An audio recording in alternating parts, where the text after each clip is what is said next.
Yeah, good morning, everybody. As said, my name is Peter Stockhammer, coming originally from lovely Vienna, Austria. I was flying in this morning from Munich, where the company is based. And as mentioned, I'm born and grown up in the insurance industry. So I led many lines of businesses, classic underwriting departments, claims handling, and also sales advisors. And landed then at Generali to build up this digital journey, which I would like to share with you how this is working in such a global corporate company. As the title said, how to move a 140-year-old insurer into the digital area. To give a little bit of background what we have done. We faced and we started this journey in 2015, a world where we're seeing three things that are here. The nature of risk, the technology, and this is what I'm mainly doing. So I'm not so a tech guy, so I'm dealing mainly with people, with human beings and understanding why they're doing what they are doing or not doing. When we're talking about the nature of risk, so everybody knows from what is more common knowledge that we're getting older and older compared to previous lives. So per year, we are increasing our life expectancy by 3.5 months. That means the positive message, if you will shorten this to 1 day, today at 6 p.m., you stopping getting older. This is a positive message. What the other side is, the downside is, the years that we spend healthy are decreasing. That means, and when you're looking at this chart, you see the more wealthy the nations are, the less healthier lives we're spending. Because it's as simple to do that we consuming too much sugar, too much fat, too much alcohol, doing not physical activity enough, and this is the impact. I have a friend in Vienna who is a medical guy, cardiologist. When he's taking a blood exam and he's seeing always the stars behind all these blood fat measurements, he's not speaking about sick people. He's always saying, I see a blood exam of a wealthy person. That's what we are. Talking about technology. And as I said, I'm not a tech guy. Therefore, I'm looking different to that. And I'm not looking how old is an iPhone and what can a chip do. And when they're saying an iPhone can more than the first rocket that landed on the moon. I'm looking differently for that. So a few years ago when I started, where people ask in a questionnaire, I can't imagine a world without. And they had multiple choices to answer. 43% said without my current partner, 84% without the internet, and 97% without my smartphone. So for you all must be clear, your smartphone is more important to you than your partner. And as I started this journey, I was a heavy business traveler. Slowed down to the pandemic, so it was 3 to 4 days per week, traveling from one destination to other to build this up in Europe. And you see, there is also species on this planet who is protected or should be protected, who's passing away. These are people who have a smartphone and taking phone calls. You don't see this by younger people. What do younger people? They're using chat functionality. They're not taking phone calls.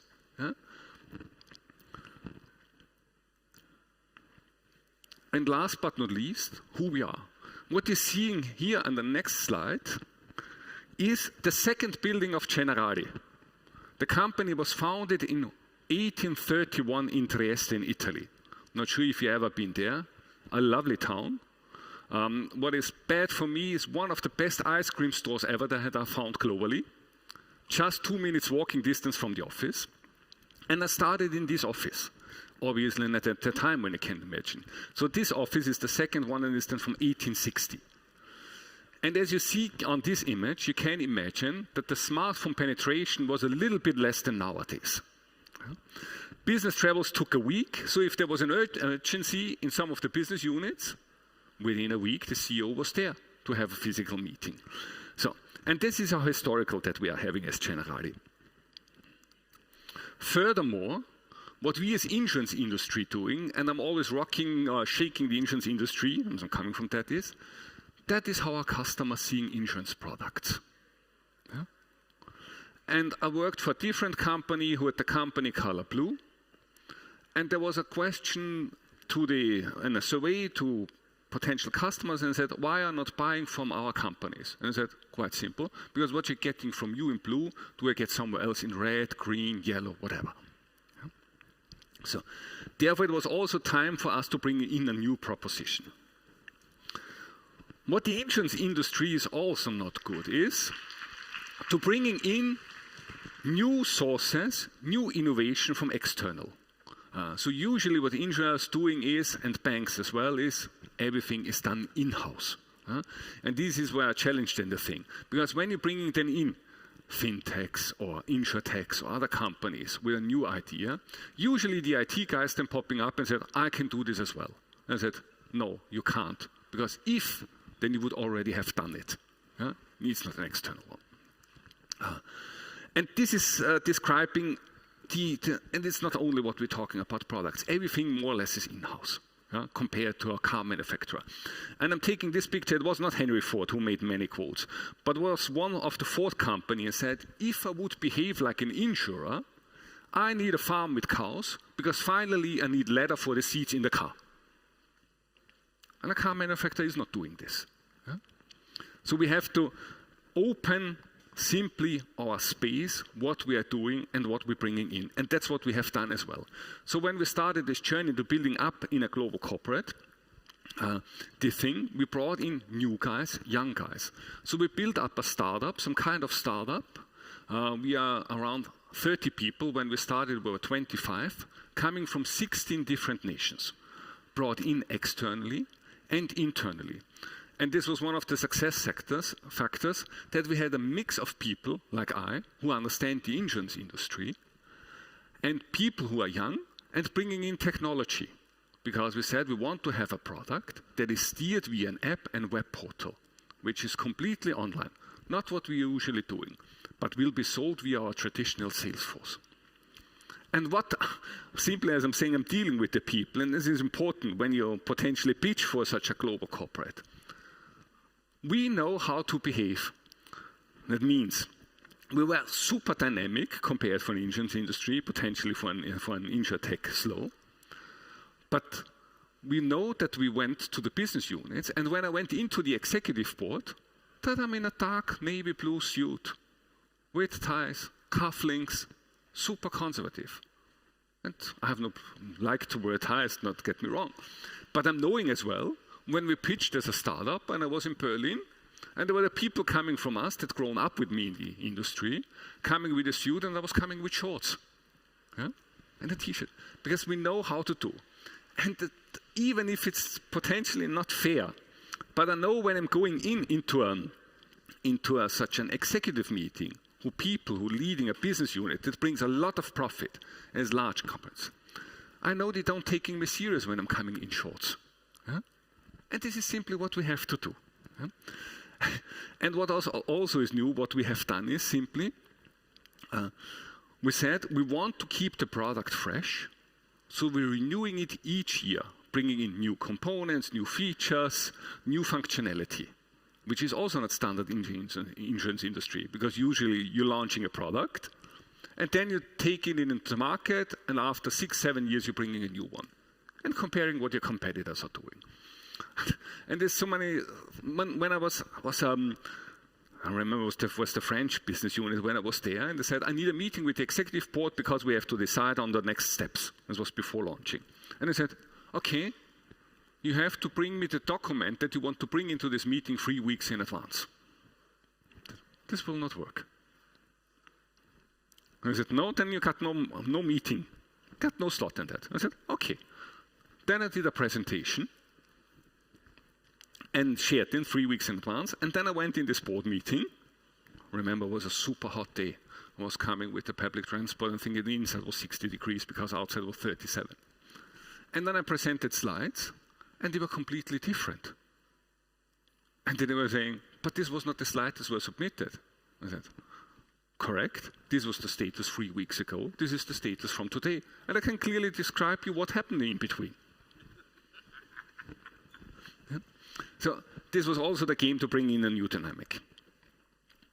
So finally, what we then did is, we're building here as a hub, and being some kind of stakeholders. We have partnerships that are supporting us in this program, rewarding our partners for living, our customers for living healthier.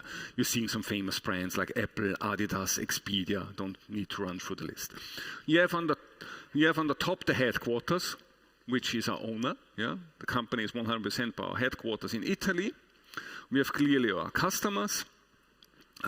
And on the right-hand side, we have the business units. So we have this life in 7 business units where it's sold via our traditional sales network. This could be agents, brokers, banks, direct, or mix all of it, depending where we are and how the landscape is looking in this market.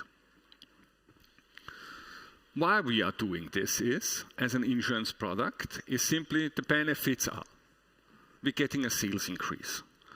So with this engagement program that we're having, which we're linking with insurance business, which we're calling protection business, so meaning there is a life risk included compared to a savings plan for your annuity, which brings a higher margin. So we had an increase when we started in Germany by 70%. Compared to that. And I know when you're going to the executives in charge of sales and asking 10% increases is impossible because the sales network is already doing something. We're driving engagement, which should lower the retention. Because what you're seeing as well, especially in the life segment, people signing up for a life policy, the premium is automatically deducted from the bank account. And the first time when you hear from a customer is potentially in 8 years because he's changing his address, not even that because it's not self-service, or changing his bank account.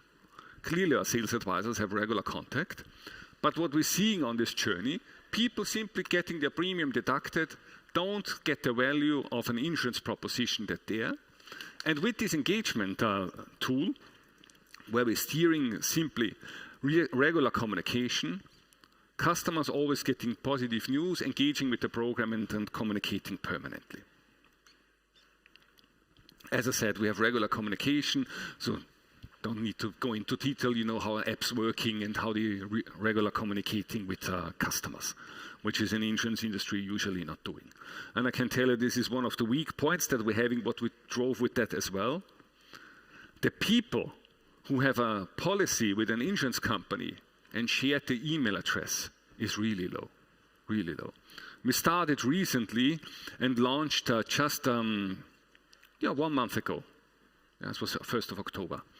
A similar proposition in the motor space in Germany.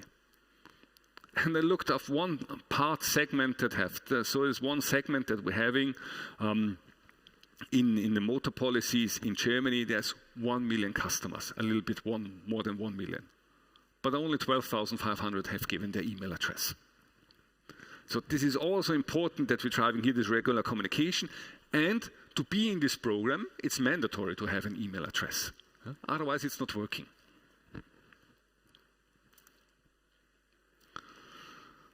And last but not least, we have less claims.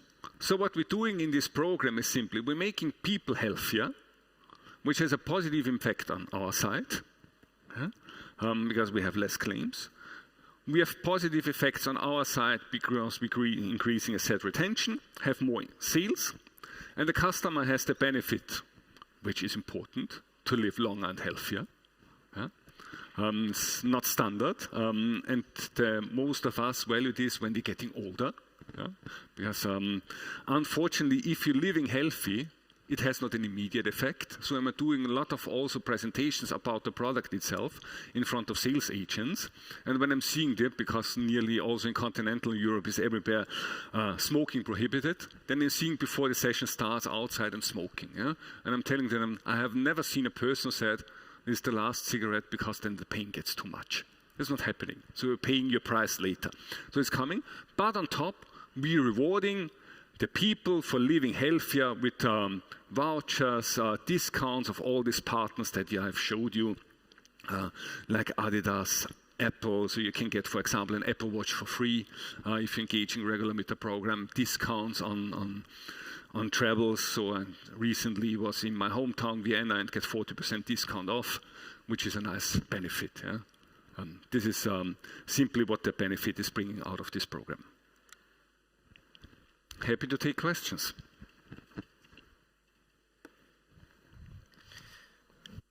Thank you, Peter. If anyone has a question, could you put your hand up, please? Yes, excellent. Right at the front here. Can we get a microphone down, please?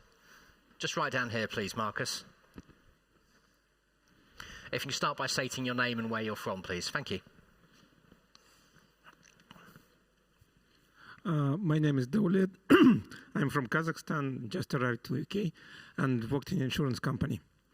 You told about, the question is, how did you transform the so big elephant into the digital? And it's not the problem, how do you transform your insurance company? It's a problem how your agents and brokers are agreed to all this transformation, because they are communicating with the client directly, and sometimes they think that they are losing connection with the only connection they have, because you are trying to communicate directly to the client and leaving them without the... Yeah, it's a really good question, yeah. So there's the typical fear of sales advisors that you're poaching the customer. Yeah? Legally, the customer has a relationship with the insurance industry company, but they're saying, this is my asset. And clearly, you have to here distinguish between an agent, a broker, where we had more pushback, and you had, last but not least, banks, where we have collaborations. So what we have simply done, and then I showed you in the results. So you can imagine in 2014, Generali announced that they will do this program. And we'll say the first markets will be Germany, France, Austria. And in Germany, was it a massive wave that we got? So by simply announcing, we didn't told anything about the program. We said we will do a digital program in the health space. And we were in each newspaper, like Big Brother and insurance companies collecting data, and what a nightmare. Yeah? So the attention was high. And Germany for here is, I think, the most challenging market, because we did a market research as well at the beginning in these 3 initial markets. So we simply ask customers how the program will look, how it's work. And then we're saying, how is the willingness to buy? And it's not always one-to-one, and the willingness of price. And when they said, okay, fine, and this is the price I'm willing to pay, then we said, and would you still be in if this program is launched by an insurance company? So the attention was really high. So it was in every media, and in Germany, I said, it's a challenging market because more Germans know Snowden compared to Angela Merkel, who was at that time Chancellor. And what then happened with this huge press coverage, and Generali was everywhere mentioned. Simply there was then also the attention high from the sales network, and they were asking. Then we launched this program, shared more details, and then we were in every news, in the top news. So this is in the first German TV at 8 p.m., because at 8:15 starts usually the movies. And then there's in the second channel, which is also a public one, close to 10, with Anchor Woman. And there was an interview, and there were guys in. And then they simply asked people on the street, what do you think about it? And we had luck as well, because they said, oh, disaster. But we had people saying, I'm sporty anyway, and if I'm getting rewarded, it's a good piece. So, and what then happened is, and this was the first effect that we had, customers were calling the agent and said, I've heard about this program. I want to have it. And then the agents had to respond, fine, you can have it, but you have to buy with it with an insurance product. So, and then I get the feedback from agents and saying, this is the first time that customers are calling me. Because an insurance product is not something which is super appealing. As I said, I learned this from scratch with all the definitions. But I don't, only a few people, where they're standing up Saturday morning, a couple, and then saying, darling, let's go shopping for an insurance product. It's not what's usually happening. You're not describing my typical weekend, I must say. Now, your slide on what people couldn't live without got quite a reaction. I think I saw hundreds of phones going up there taking photos of that slide. I'm sure which confirms the statement. No? Exactly. So that had quite a reaction. On a serious note, though, what does that tell you about modern life from an insurance perspective? I mean, surely we should be charging more for phone insurance, for starters, right? This is not my takeaway, but it's got to be one. No, simply as I said, for me this was a tipping point. Yeah. They're saying we have to go in this digital area. Because whatever happens with all the scandals that you're hearing, data privacy and misuse of data. But for me it was clear, the smartphone will not go away. And as I said, I'm usually dealing with people. And what I'm doing as well, then when I'm traveling from morning, I'm observing permanently how people behave and what they are doing. And for me it was clear, this will be a sticky thing. So we have to be in to be relevant in the future. An important part for us is always, you have the business units. They're bringing the income stream. They build up this company. And that's what I'm teaching our young guys as well, saying you have to have respect for these people who build up this company, bringing the profits, and they don't want to have, I want to come in a situation that they're saying, these guys from this Generali Engagement Solution company, burning just for breakfast or profit what we earned over a year. So, and this was clear to be relevant, and also the agents noticed this then. And this, we were a forerunner, and it has a massive wave in the group, because we have more and more business now going into a digital area. Now, one of your slides also highlighted some of the key partnerships that have been integral to this whole transformation and the program. How important are those partnerships? Could you have done it without them, or were they essential to it? No, definitely not. Definitely not. So, to give you one example, and was also when I'm sitting here in London, is Expedia, the partnership that we had in, which I didn't know was not so deep in. So Expedia, which many people knowing, is offering the platform also as white label. So just by chance, I come then 2-3 years later across people that I met at the Oktoberfest on the neighbor table, and I said, where are you from? We are from Amsterdam. What are you doing? Oh, we have a travel agency. How you build it up? A digital one. Yeah, now we're using the Expedia platform. What did you tell me? So saying this, they offered us as well that we can use their platform and could brand it Generali. I don't know, Generali Traveler or whatever. So, and if I'm coming to customer, and it's also about the collaboration and value. If our sales network coming to customers and saying, I'm giving you 40% off of travels with Generali Travel, what should that be? Expedia is a name. And all these partnerships is like Adidas. It's not I'm against Nike or Puma because people ask me. But Adidas is a brand. No matter if I'm like it or dislike it, it's a famous brand. And if I'm saying you get 40% off at Adidas for all products, that's a statement. And this is also important. And I think for us, this is more driver than that, what I'm saying as well. We showed also internally in the group, you can bring in partners, you can handle this. And they're bringing value to us, and we profit both of us. And this is also to, let's say, open-minded. Clearly, to be clear, there's a downside, because what I'm daily doing is, I'm like this guy in the circus who has these blades on the stick, and I'm permanently running around that not one blade is falling over. Because every time is a burning issue. There's something with the partner where they're changing the strategy, you have something in the business units. Yeah, we've got another question down here. Can we just take the question down there, the front row?